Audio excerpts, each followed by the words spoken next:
off, I'm really glad I did not have to go up immediately following that video. Yes.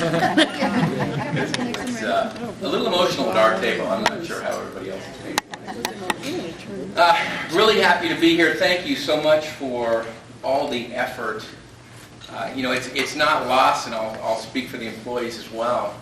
It's not lost on any of us how much effort you put into supporting our brand. So we get it, and you will feel honored as you're walking through the shop. I guarantee you, because we as a company, if we're not busy, if we're not making stuff, we're not making money. And so the importance of the brand is just crucial. So some of what I'm going to talk about, and I'm going to move pretty quickly because John said I only have 90 minutes.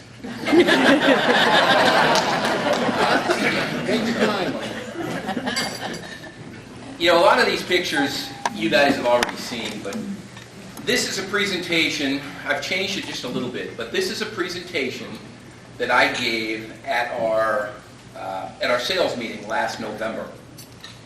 So wanting to reach out and give the folks that sell our product the same type of information and passion that you all just exude. And so how do we as a company get our sales representatives to have that same sense of passion about our brand? So we start with Hoyt. So I walk them through Hoyt and Daisy. So that picture on the side over there is taken in probably 1911. That's my grandfather. Alfred Charles, probably around a year old. So his birthday was October, right, in October. So this was probably in the summer. It's the Pacific Northwest, back up here. And on the far side was Mountain Home, Idaho. Hoyt was a millwright at the Anderson Dam project, which is right outside of Mountain Home, Idaho. That's what located him in Mountain Home. That's what he retired from when he started pastoring that little church in Mountain Home, started making knives in the basement of that church. So now we start the Al Buck story, because when you really think about it, other than the initiation, Hoyt didn't have a lot to do with us, really. My grandfather was the one who took that legacy and actually turned it into a business and actually turned it into something that was self-sustaining. So when you think about my grandfather, left home at 16 years of age, joined the Navy in San Diego, basically washed out of the Navy, got in trouble, and thankfully so, because had he made the Navy a career, he might not have taken up knife making. So he left the Navy, went back home for a little while, ended up in Alaska for a little while, ended up back home for a little while, then he hobo-trailed across what we call pretty much I-90 right now, but he rode the trains with a shirt, nothing but a shirt on his back, and actually not even that, because he borrowed that.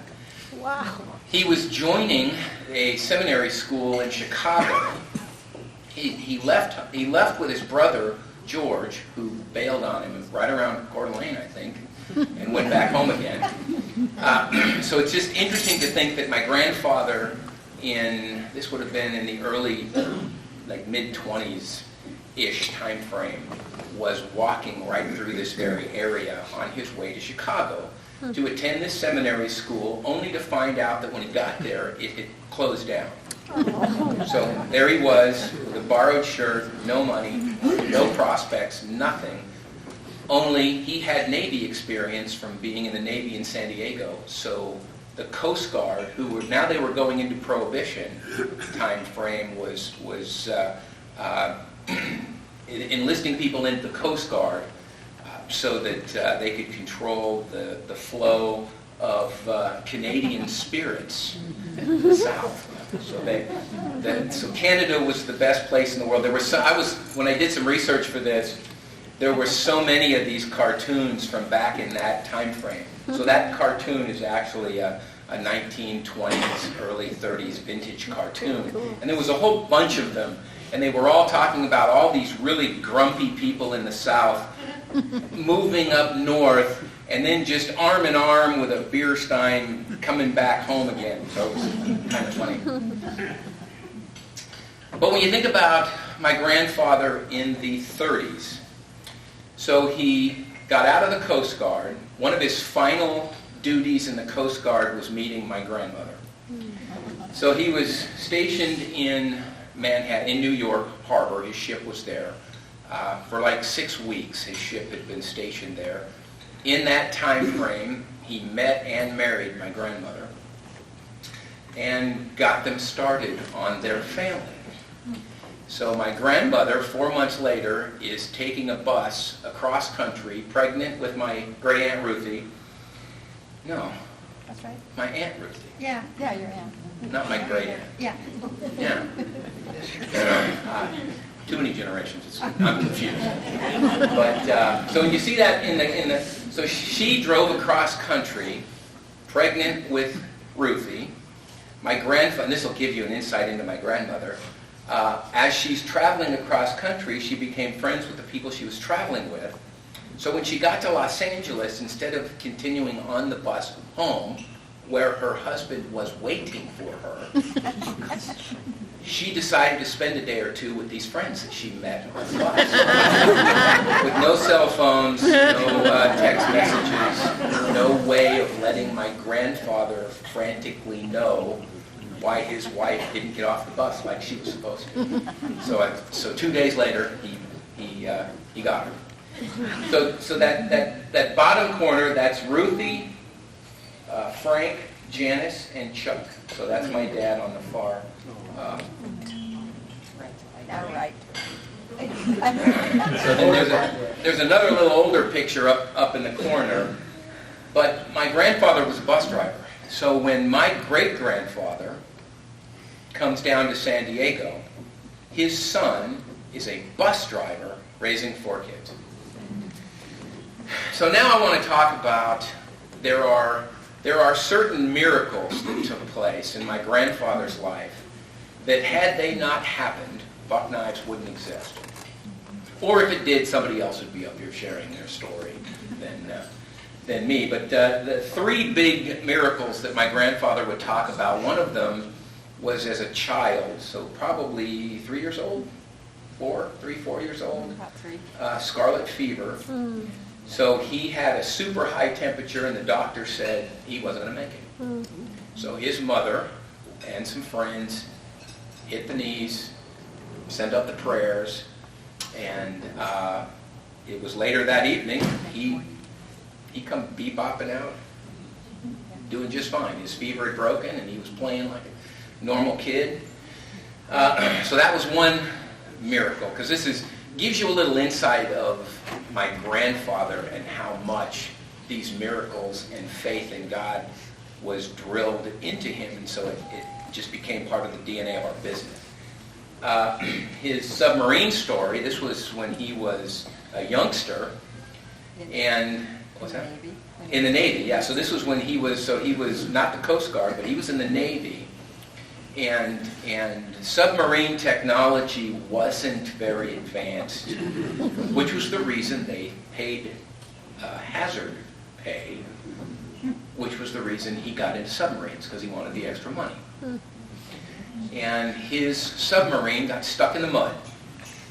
And so there's a whole story there of they tried everything. They blew this tank, blew that tank, tried to shake this thing free because it was suctioned into some soft mud off the San Diego coast. And nothing they did worked. They had about a half hour of air left, and they were all going to die. And the captain of the ship came on and said, guys, if you know any prayers or you have any gods, pray to them now because we're stuck.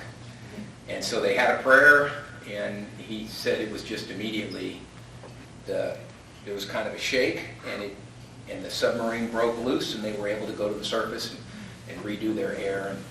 And so again, if that hadn't happened, I wouldn't be standing here talking to you.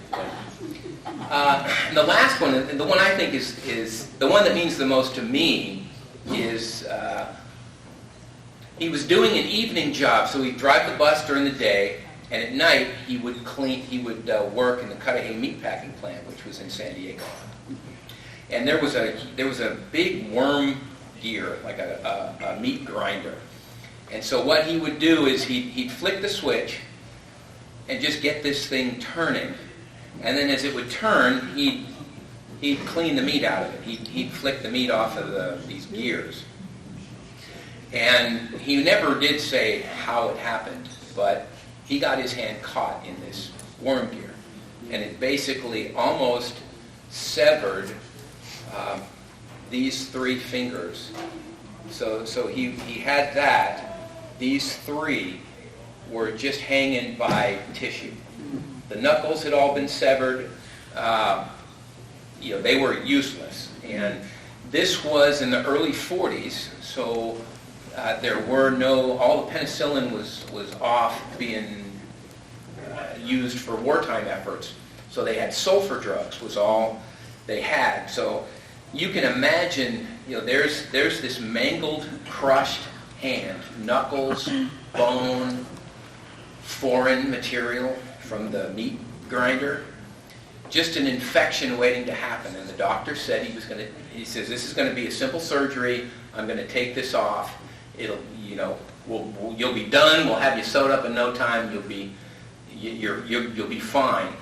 And he grabbed with his other hand, he grabbed the doctor's sleeve, and he said that he had people praying for him. And so you put the hand back together. I'm paraphrasing, but you put the hand back together, and God will do the rest. So I got people praying for me. And so that you think about the malpractice opportunity that would be today of if you didn't do the easy thing that would save somebody's life, but you tried to put something back together and it got gangrene and it just. But the doctor was touched by that request. So he put the hand back together. The knuckles were gone because they'd been crushed. So he scraped up bone just to.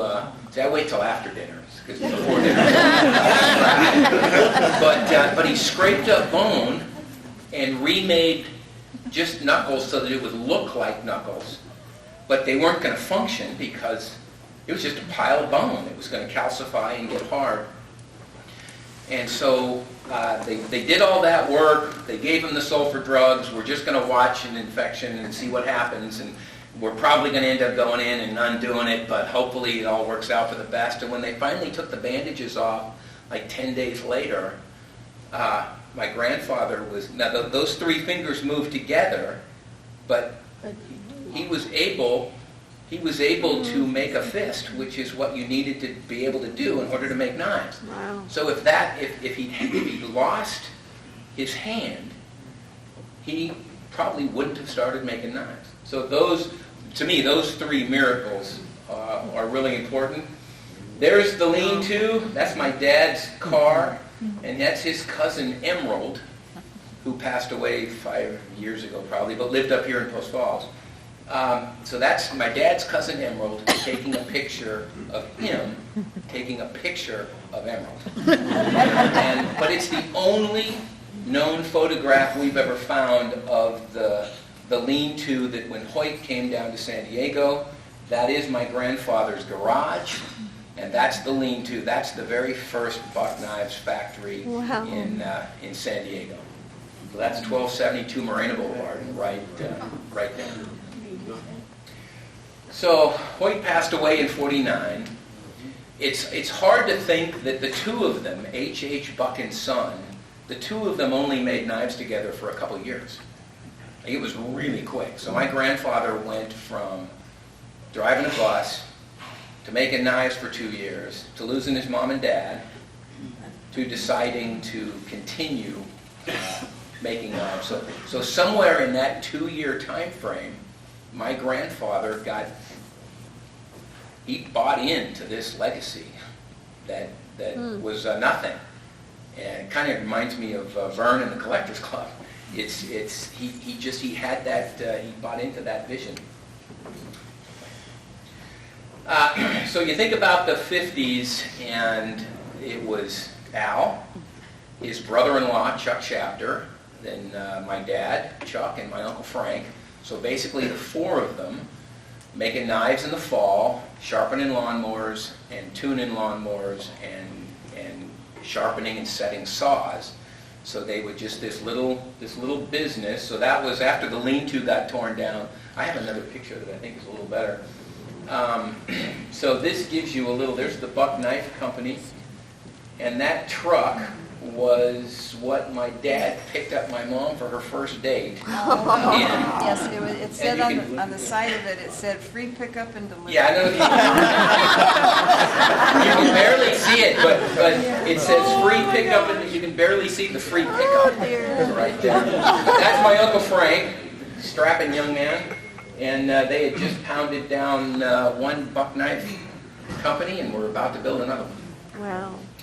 So there's my mom and dad, and then there's Chuck and Frank on that far side. So you think this is just, it's a mail order knife business. It's just a family business. It's this little thing to do on the side. Dad had told stories about him being the craftsman or the Sears lawnmower repair guy. So people would drop their lawnmowers off at Sears. He'd come pick them up, take them home, tune them, sharpen them, bring them back. He was the craftsman service guy, but that was the Buck mower and sawworks.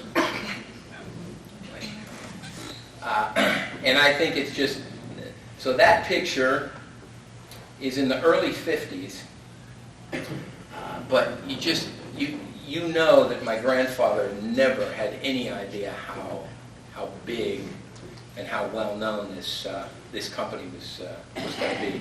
And luckily, he did live long enough to see that. Passed away in 1991, but he was very much aware of what he had created, and he was very humble about it, but always amazed at it. So 1964, Federal Boulevard. Federal Boulevard was the first factory we ever built. So we had rented facilities. But Federal Boulevard was the first one we built, and that was where the 110 was done. So that's Federal Boulevard up in the corner. That's Magnolia Avenue, El Cajon. We moved out there in, I think, 68. And then the two pictures down at the bottom were Weld Boulevard, which was 1980. That was the facility that we moved out of when we moved to Post Falls. That is 1978, the summer, breaking ground for the facility in Weld. So the grandparents, me, the dork with the shovel, my parents, and my sister Melanie. Okay, thanks. That's good. So really quickly, talking a little bit about the knife, the note in the knife box. So it was my dad's idea to share the testimony. When he shared it with my grandfather wrote the original message, and he went home that night, wrote it, came back the next day, and it was virtually unchanged for forever. So when my grandfather passed away, my dad altered the message a little bit to be from him. When my dad passed away, I altered it just a little bit and referenced things that my father had said as quoting him. But we've gotten terrific, in fact, I got a negative, we've gotten terrific feedback on the note. One of my dad's favorite stories, which I read at his funeral service, was a lady who bought a buck knife to commit suicide with. And she was afraid of the pain, so she wanted something really sharp. And the sporting goods guy recommended a buck knife. So she didn't want it to hurt. And so she went home, started to prepare herself. That note fell out. She read the note. It touched her heart. She didn't do anything that day. Ended up getting help, and so it was just a great story. So there's a few other ones, but I would also reference that about 2 weeks ago, I got a letter from a Jewish gentleman who told me that, how exactly did he say it? He was very respectful, but anyway, he wasn't all that appreciative of our note. And so we get both good and both bad feedback, but it's there. We're not veering off it. There's the actual note itself, and you guys all know this. But I was just walking through this. This was me walking through this with our sales force. So moving up to the Pacific Northwest, we broke ground in June of 2004, built our building, moved in February of 2005, started making knives. So let me talk to you a little bit really quickly, because I'm approaching my 90 minutes now. So the Buck business plan is basically increasing our market share and increasing our profitability, obviously. So one of the ways we're going to do this is we're taking the actual mix of our business and we are recrafting the mix of our business. We have been overly dependent on large retail. So the goal is, because large retail can be very volatile. You know, they love you. One buyer loves you, the next buyer doesn't. So it's really volatile. So the goal here is to do more business direct to consumer, which if you've checked out CKS online, if you've seen our new memories page where we do wedding knives and things like that, we're reaching out not to compete with our dealers, but to give people opportunities to do more business directly with us. We're going to do more business with independents, so small dealers that can tell a better brand story for us. And then we're just going to diminish. Large retail's here, it's still a part, but we're going to reduce our dependence on large retail. And so we're going to do this through compelling product, which you guys will see a lot of stuff, and I'm giving a seminar. As soon as I get it written, we'll share it on Thursday morning. But operational excellence, when you guys go through the tours, go ahead. You're going to see a lot of new stuff. I mean, we have not been idle. So 5 years ago when you guys came up here, we have not been idle in this 5 years. And this one I'm really proud of. This one on your right is the Cerakote. We're doing our Cerakote in-house. And that's a robotic arm that does the spray. It's sweet what that's going to allow us to do at just a fraction of the cost of what we were paying to have that done. A lot of the investments we've been making as a U.S.-made company have been taking procedures and processes that we were having done outside and bringing them in. One, we better control the quality. We very much better control the cost. And we control our own deliveries.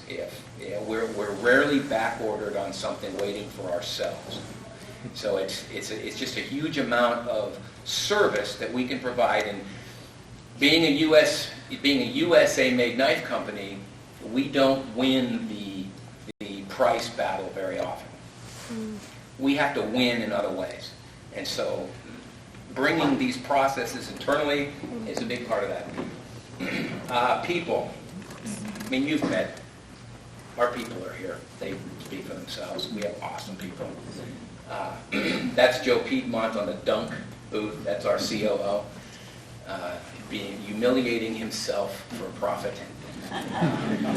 So I love Courtney's smile too. That's just a great picture. And that's Colleen on the.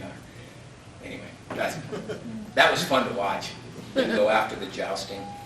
But so we're still doing brand development. I'm doing a lot of travel. This was something Dad loved to do, trying to pick up as much of that as I can.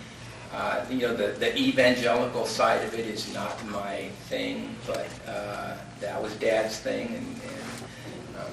But I'm out doing the brand events, the signing events, interacting, representing.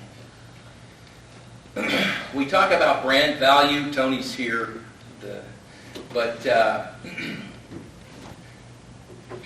our goal, one of the things we had to do was raise the value perception of our brand at retail. And so Walmart selling Buck 110s for $28 and change is not helpful.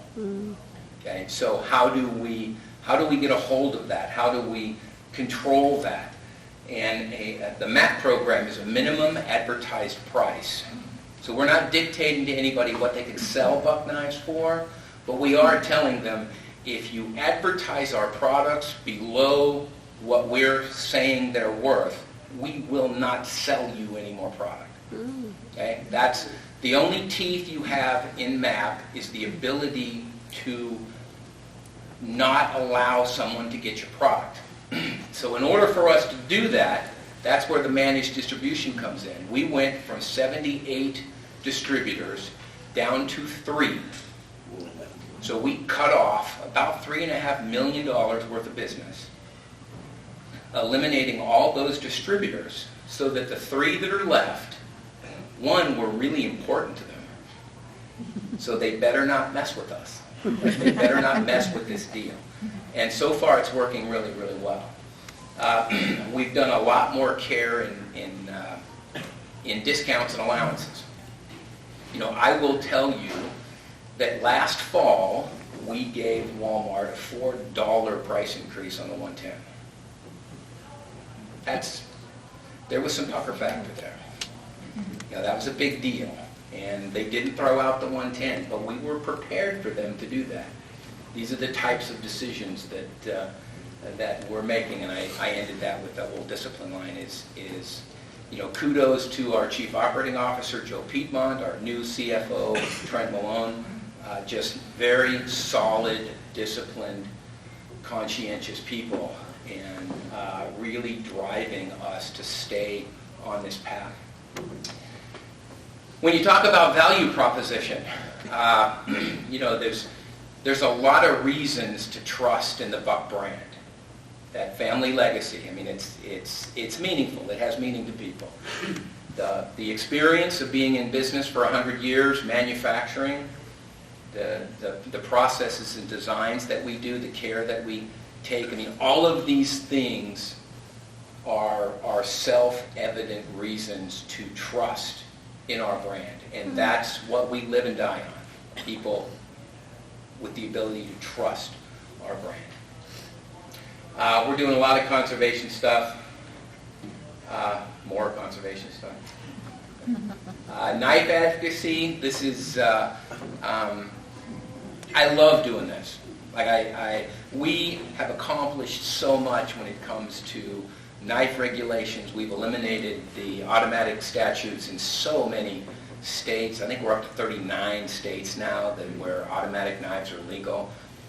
We're going after the federal Switchblade Act next year. It's working. Like we have made more progress than I ever thought we ever would, and it's a momentum, and it's working. I'm happy to say that when you see that little black boot down in the corner, Louisiana, that is now orange. So Louisiana made automatics legal. So right now we're working on Washington State, Montana. The blue states, there, Washington, it's legal to manufacture, not legal to possess. I know that makes a lot of sense, but that's what it is. We're going after Washington.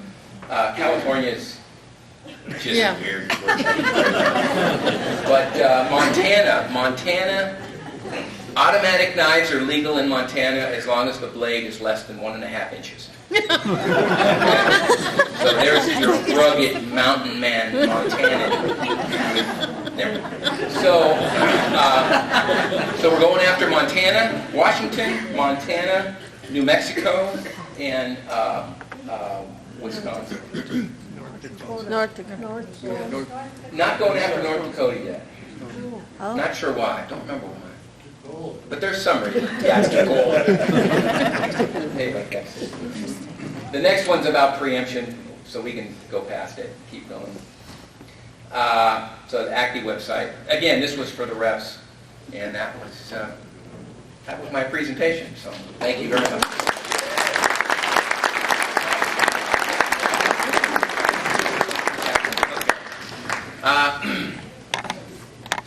At this last Blade show, the Blade magazine gave the Collectors Club an award. The 2018 Industry Award, Industry Achievement Award was what it was called. And so Larry and John were both there to accept this and represented both our brand and you all very graciously as they accepted this. But it's very cool, and John asked that we put this in the museum. So we need to put a story.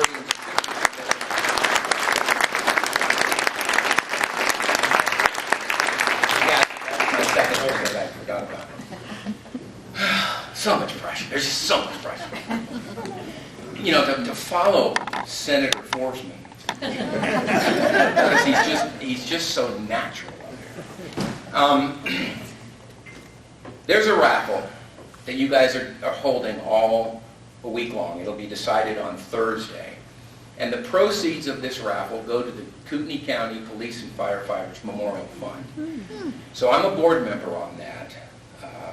And it was established in 2005 by some retired police officers who noticed that when police officers are hurt in the line of duty, sometimes they can't pay all their bills, or their kids need help, or there are needs. And so this memorial fund raises money. There's a golf tournament. There's a Guns and Hoses. It's a hockey tournament. There's something else they do too. There's pizza. I know there's pizza night. So they're raising funds. What Buck Knives does is I always volunteer our marketing department anytime they need flyers or anytime they need something done. Our marketing department just takes care of it. But these guys are great. They're very conscientious in what they do. They look at people's circumstances. If somebody's just been stupid, they tend to not help them, as only law enforcement can do. Like they're really conscientious about the money that they're provided and how they use it. And so the proceeds of the raffle are going to the Kootenai County Police and Firefighters Fund. So it's $10 for a ticket or $25 for 3. So appreciate it. Tell them what they're winning. What's that? Tell them what they're winning. Do they win anything, or are they just donating? Winning? Well, actually, I'm not sure. Joe made some. Joe, what are they? You want me to? Sure, go on. So there's two knives, and the way we're going to do this is we pick you first. You get to pick which knife you want. Then we're going to pick a second number, and they get the second knife. So there's a 119 with a mirror polished blade, 75th anniversary stamp, and the handle's in red, white, and blue lucite. So for the second knife, it's a 110 checkered walnut, charcoal checkered, with the BCCI logo and a gold-etched eagle on the blade. So we're keeping with the red, white, and blue theme. So those are what they are. Thank you, Joe. Sure. Thank you, CJ.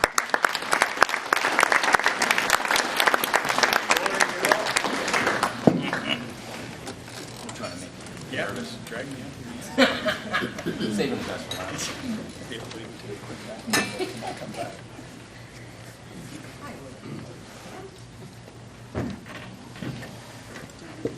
Okay, now I can see you all. Where I'm sitting, I have my back to everybody, so I didn't see anybody that was being recognized. So, anyway, welcome to our company, to our area. I hope you will thoroughly enjoy your tours. How many of you, this is the first time you've been here? Cool. Thank you. Glad to have you all. You'll meet. We have a lot of our staff back there. They will be very gracious to you as you're going through tours and whatever they have planned for you. I have, as you saw the Chevy, it wasn't the color that it is in the picture. It's really bright fire engine red. Been working on guys have been working on it the last couple of weeks to get it in order, so it will be at the picnic. A tradition has been with Chuck was for people to take rides and take a little tour. So we will have it parked there. Some of you that want to take a ride in it. It's a convertible, so you will have some fun with it. It's been fun getting it in order and having help from all my family members. That will be an event at the picnic. I just talked to detail, so they said they'll have a special spot for it to park on the street, so it'll be easy to take rides. My challenge this week was to get insurance coverage for it, and I finally got that done today, so we're good. Had to check all the tags that they were up to date. They weren't.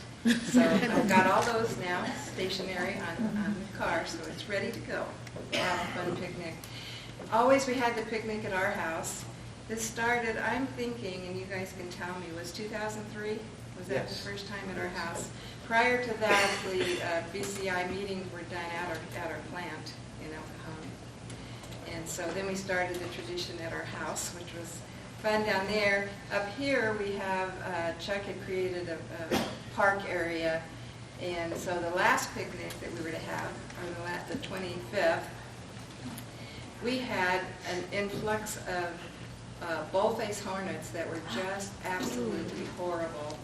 And they would buzz over it's a 2-acre park up there, and they would just buzz over. You could walk through the walkway, and it was just horrible, the sound. So I'm hanging up traps everywhere.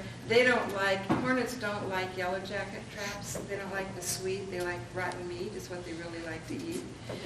Well, I was going frantic because some of our people come from other countries, and our picnic's the last day, and they would be leaving, and those hornets like to get on the meat that you're eating, and so when you take a bite, they get you, inside the mouth. Not a good thing. Anyway, we got a phone call from the guys planning to help us up there. We're going to have to do something else, that we had to open up our whole area underneath our house, which is a huge garage. Actually, Sarah's right there. Her wedding reception was held there, so it's big enough. They did all the planning and food and everything inside there. It poured. It literally poured. But I will tell you, and it was afterwards, because I was a little upset that it was raining and everybody was stuck. There was not one yellow jacket or hornet there. And you know what? I truly thank the Lord for the rain, because everybody would have been leaving, and anybody could have gotten stung. And those hornets, when they sting, you know you've been stung. Huge, huge reactions. That, of course, was Chuck's last time with us and with you guys. He was not feeling very well that day, and by evening, he had gone, he was just sitting in the chair taking a nap, and when he woke up, he was just shaking. He couldn't stop shaking. So Joe Hauser, they were there, and I said, we're going to the ER. So we took him. He ended up with pneumonia, and that was creating the reaction to him. From that point on, that was, he did okay until probably about second or third month in 2014 that things began to go downhill pretty quickly for him. And in November, they thought his heart, that the amount of blood that was being pumped out of his heart was only 15%. Some of you guys that are really into exercise and stuff, you probably have 75 to 80% of the heart blood being pumped out of your heart into the body. His had dropped to 36. Then it dropped to 26, kept going down. The last couple of weeks before the Lord took him home, it was down to 15% was all that was being pumped. And during that time, with that much of blood pooling into the heart, tiny microscopic blood clots formed. And so everything was fine on a Saturday night. And next morning when he woke up, I got up, he wasn't anywhere. And he'd been down in the garage looking for me, and he's fully dressed and everything, and I knew everything wasn't right, and so we headed for the ER, and they admitted him. And it would be 2 months before the Lord would take him. And it was a good 2 months. I was determined to take care of him until he was gone. I'd had some nursing, so I wasn't going to put him anywhere. So I did right up to the last. Awesome response from our wonderful club members. many of them flew up here for the memorial that we had here in Post Falls. Then in May, on his birthday, we did a second memorial down in San Diego, and I do have videos of that if anybody's interested. We had John spoke, Larry spoke, can't remember who all, different members of our family spoke. Anyway, it was a great tribute to him. So I have some of those things available if anybody's interested. And just thank you for being wonderful parts of our company. One of the things that CJ touched on was a lot of our sales direction went towards the big box stores, and they were considered our customers. And I consider people like you our customers. I consider me a customer when I go to the store to buy something that I want to take home. You guys have reflected such respect and honor for our company, and I thank you.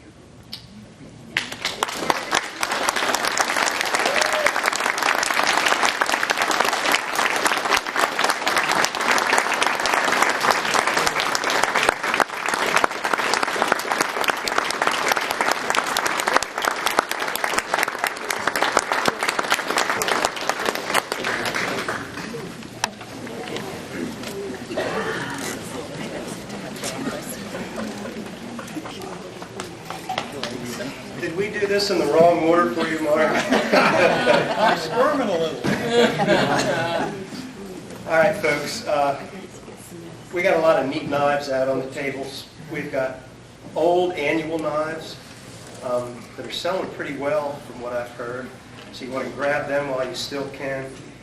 All of the logo merchandise, the t-shirts, the hats, they all help to fund this event. So we really need your support.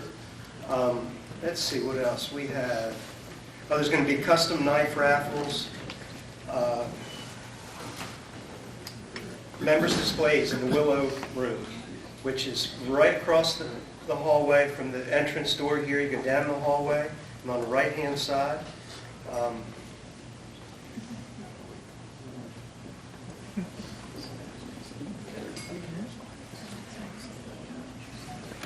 Okay. Better keep that. Okay, our military folks need to leave, so we're going to pause now and retire the colors. Could everybody stand for this? Oh, wow.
Colors. Hold.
You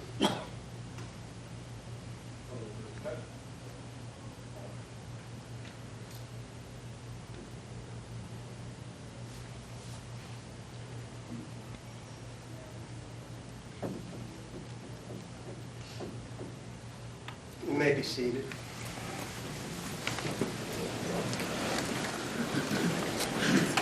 Mr. Donahue, will you come on up?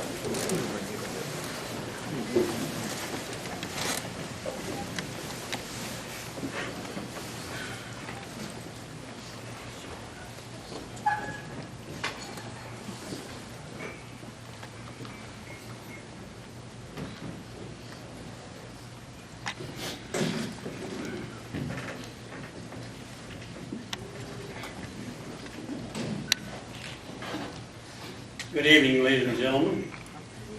It's an honor for me to stand before you this evening and introduce a friend. That friend is Mark Zalesky. He's the editor and the publisher of the Knife magazine. Before that, he was the editor of Knife World, which was also sort of a paper type format.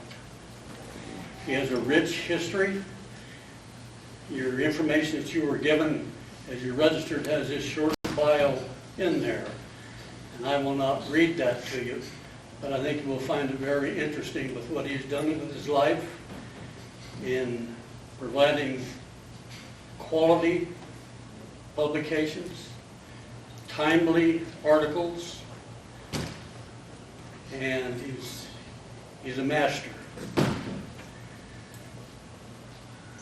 I met Mark several years ago at the Blade Show, and we had supper one evening, and I talked to him, and he would listen, he would talk to me, and I would listen very closely. And I sensed in him at that time that he was a good communicator, one who not only could talk and write, but also listen. I've always believed in the phrase that was written by a famous philosopher, can't remember who it was. The biggest problem with communication is the illusion that's been accomplished. I found in Mark Zalesky that was not the case. When you listen and you talk to Mark, you're learning, you're appreciating, and you're also admiring a friend. So Mark, we're glad to have you with us this evening, and glad that you're here. CJ, just keep flying your plane. You can do it. Mark Zalesky, folks, let's give him a warm welcome.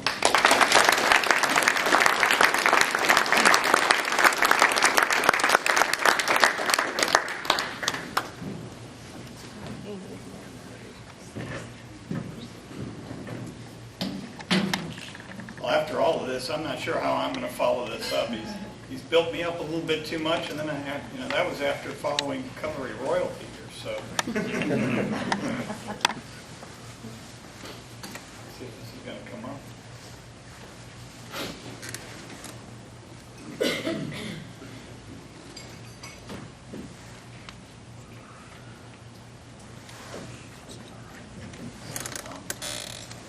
It's really been, I showed up a little late here, so I didn't have a chance to say hi to very many of you, but I see an awful lot of familiar faces out there, and a lot of friends that I've met over the years through collecting, and I hope to spend some time talking with all of you over the next couple of days. And if I forget your name, forgive me, I'm not always the best with names, but I see a lot of familiar faces out there. My background in knives tends to be somewhat historical, and I've always been an avid reader of knife material and a researcher and that sort of thing. Knives have fascinated me from the time I was a kid. And it seemed to me appropriate that I would maybe start by talking about a book from a friend of mine. I'm sure a lot of you are familiar with this book. First book published about Buck Knives, 1991, published by Buck Knives, and written by a man named Tom Abels. And Tom was a friend of mine, or I considered him a friend. Tom was a really interesting guy, and even though he had a connection with Buck, that isn't really why I want to talk about him. But I'm going to start by talking about him a little bit. Tom was born and raised in the San Diego area, and lived there all of his life. Of course, Buck coming from San Diego, that ultimately led to the connection between the two. In World War II, he served on the USS Alabama, a battleship. And in 1946, he enrolled at San Diego State University. There he met his future wife. They were married for 67 years. And he worked at the San Diego State newspaper there and served as sort of a sports information director of sorts in his undergraduate career there. And as he left college, he set his path in a career in public relations and marketing. Years later is when he would pair with Buck, and for 30, 35 years, he served as a consultant for marketing and public relations for Buck, which is how this book ultimately came about. But Tom was interesting in the way that through the course of his life, he integrated both his personal interests and his business interests. And that led to things like his work with a local horse track, the Del Mar Thoroughbred Club, where he was a photographer for many years. He loved to do action photography there, the marketing, he did some video work and promotional work for there. He worked with the Del Mar Thoroughbred Club for 56 years. Most of it for fun, most of it for free. He attended over 1,500 races at the horse track. And more than that, he became sort of nationally famous for his interest in San Diego State sports.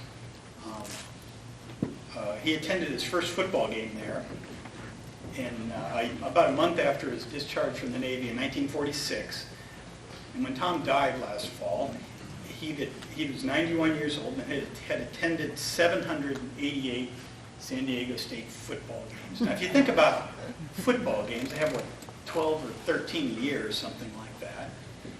He for 70 years, he attended every football game but 6. And 4 of those were in the last year of his life. It was over 600 straight football games. He didn't miss a one, home or away. Over 1,000 basketball games, over 3,000 sporting events at San Diego State. This isn't a fan. It isn't really a fanatic. It's like a super fanatic. He was passionate about this, and he even wrote the book on San Diego State football, which is called Go Aztecs. Now, I knew Tom a little bit over the years from our interactions at the SHOT Show, which is our industry trade show, or from our interactions with the marketing department and my role at the magazine. And over the years, I got to know him a little bit, and his assistant, Jill Muller, his son, Ken, and they became, friends of mine of sort. You go to these big events like the SHOT Show, and they're not like knife shows, not like the knife shows that you go to. They're more of it's a very business-like atmosphere. That's what the whole event is for. And they tend to be a little high stress, and everybody's plotting and planning and figuring their angles. And when I plan my SHOT Show out, it's like, all these people that I have to see, and some people I maybe don't want to see, but have to see them anyway. And I had a few oases in the middle of the show, and Tom was one of those, where you looked forward to going and sitting down with Tom a little bit. Maybe we didn't talk business the whole time, he was personal talk, or he'd talk about the state of the industry, and he was always a straight talker, very polite, but he might say that really this knife is not my favorite, or I'd rather they hadn't named that knife what they did, or why didn't you get us any publicity the last time we announced the last something or other. And you could talk with him a little bit. I always look forward to our visits at the SHOT Show. I had some concept of this whole sporting fascination with it, not so much the horse racing, but at San Diego State. And, I'd seen Tom almost every year at the SHOT Show, and I think maybe he skipped a year towards the end. And then last year, late in the year, I was up late in the middle of the night, which I always am, probably checking out hockey scores or something like that. And up comes this one of the, these clickbait things to click on. It's an article about super fans, and I thought, I don't know what I thought. I don't click on stuff like that, but I did. And I was scrolling down, reading the article, and the first photo that pops up was Tom. I said, I know that guy. That's Tom.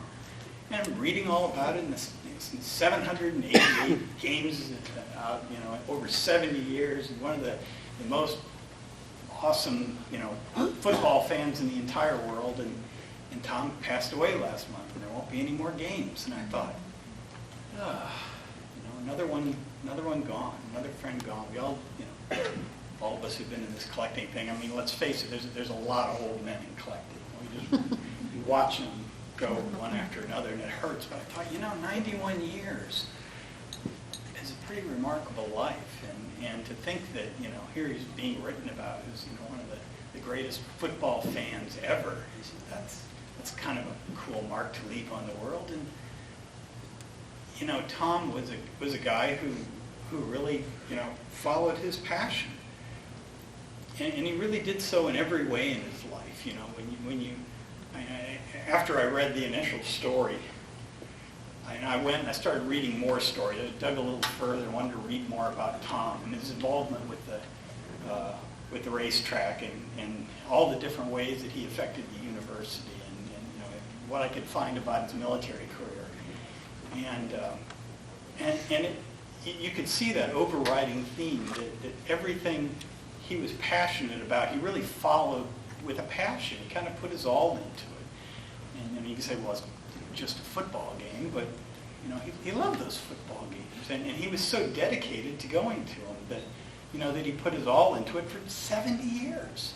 And his marriage, 67 years, and all these other things.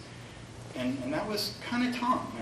And one of the writers that eulogized him said, I'm kind of paraphrasing here a little bit, but he said he figured out something he loved to do in his life, and he went at it as hard as he possibly could. And that's kind of a cool thing. I really admire that about Tom and about anybody else who's that dedicated to the things that they're passionate about, the things that they love to do.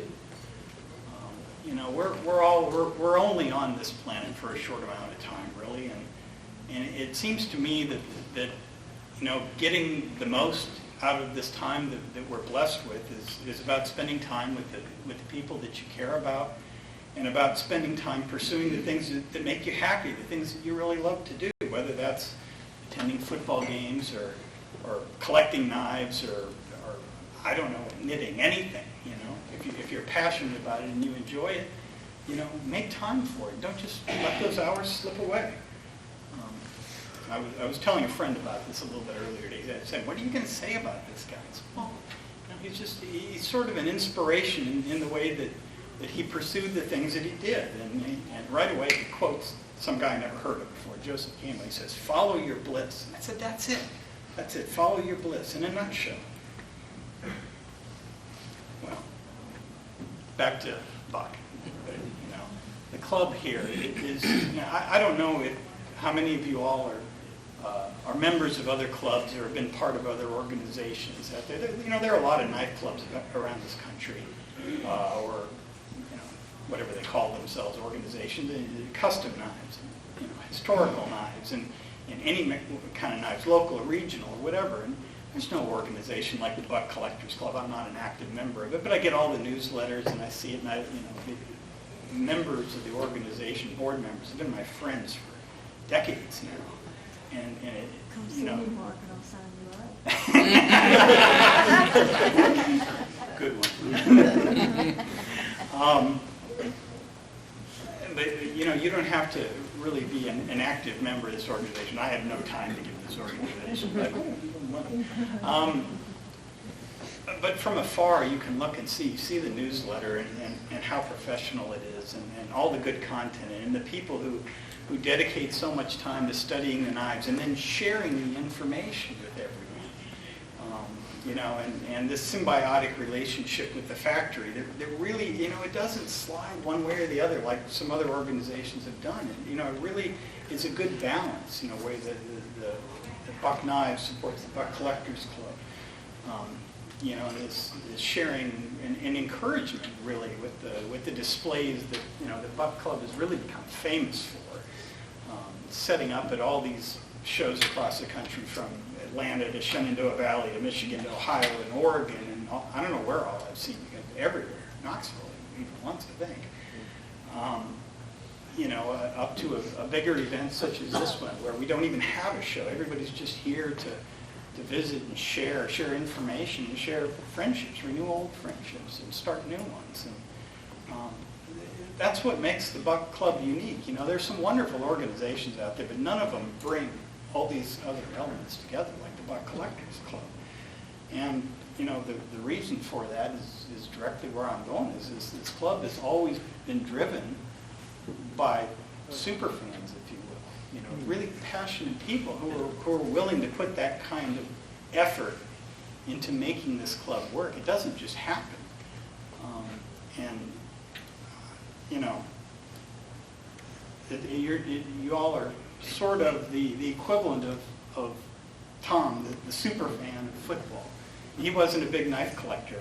Maybe he had a collection, and you can see his interest in Buck knives and his passion for Buck and the Buck family. But, you know, his main interests were elsewhere, and yet people like Tom are what make the Buck Collectors Club click, and what really makes it such an impressive organization, and so many wonderful accomplishments you all pull out. So follow your bliss. I mean, good things happen when you follow your bliss, and good things like the Buck Collectors Club. And that's pretty much what I have to say. I want to thank the BCCI for inviting me here, and I'm looking forward to tomorrow and getting to talk with you all some more. Thank you.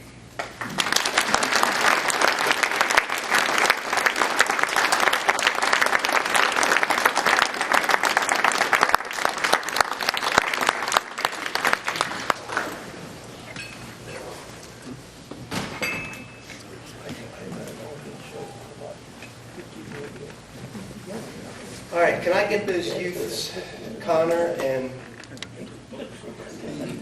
Tan, to come on? We're going to do some more door prizes.